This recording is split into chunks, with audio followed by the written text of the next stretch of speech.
Então, continuando aqui, senhores, o princípio da verdade real que deve ser processada e buscada, ela é relativizada por outras situações.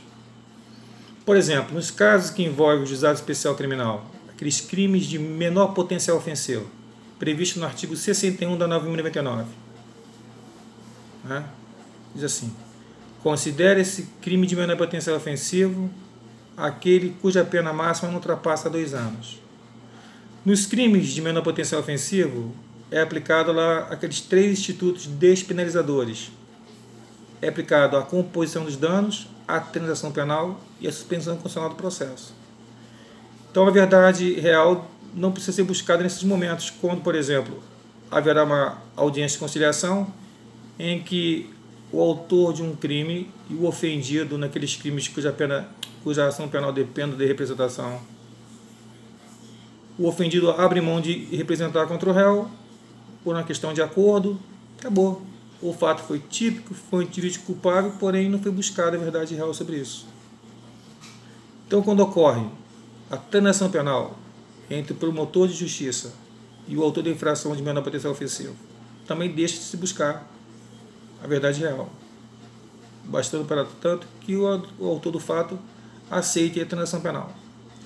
De igual modo, na suspensão condicional do processo do artigo 88 da 9.099, aliás, artigo 89 da 9.099, onde se diz que o Ministério Público poderá deixar de propor a denúncia para oferecer a suspensão do processo, quando a pena mínima for igual ou inferior a 1 ano, dos crimes de furto, por exemplo, estelionato, receptação simples, vilipêndio ao cadáver, aborto.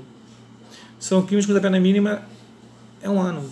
E a pena mínima sendo 1 ano, não há necessidade do processo tramitar. Basta que o Ministério Público ofereça a suspensão do processo e o autor da infração aceite.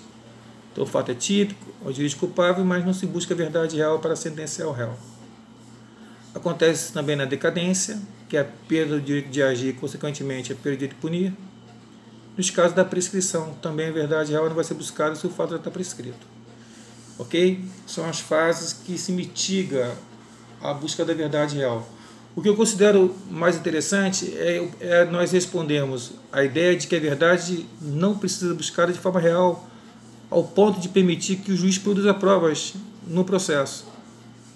Então, é a verdade processual que nós buscamos. Até porque, dificilmente, um processo vai ser reproduzido de forma absolutamente igual como aconteceu. A verdade está em crise, como diz lá Eugênio Pacelli. Ok? Bom, continuando a questão do princípio do processo penal, temos o princípio da identidade física do juiz. É uma garantia do princípio do jus natural. Esse princípio da identidade física do juiz está previsto no artigo 399, parágrafo 2º. Diz o artigo 399 o seguinte: recebida a denúncia ou queixa, o juiz designará dia e hora para audiência, ordenando a intimação do acusado, de seu defensor, do Ministério Público e, se for o caso, do querelante e do assistente. Parágrafo 2º. O juiz que presidiu a instrução deverá proferir a sentença. Esse é o princípio da identidade física do juiz. Então, esse é um princípio que, meus amigos, ele é muito violado. Nossa, quantas vezes eu tive um juiz presidindo um processo, na hora da sentença era outro. Isso não arranca de alguns magistrados a responsabilidade de fazer o que é certo, né? Algumas vezes o processo está vinculado ao juiz que presidiu a audiência, ainda que ele seja promovido para uma outra comarca, o processo acompanha ele para que ele possa produzir a decisão. Isso acontece de forma muito interessante.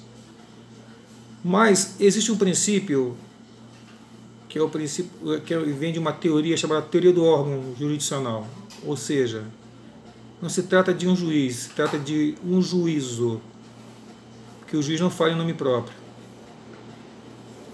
Então, se o juiz não diz o direito por nome próprio, mas um direito que o Estado estabelece, então ele tem que decidir de forma terceirizada, ou seja, ao invés de julgo procedente, é julga-se procedente, porque não é ele quem decide, mas é a pessoa ali investida.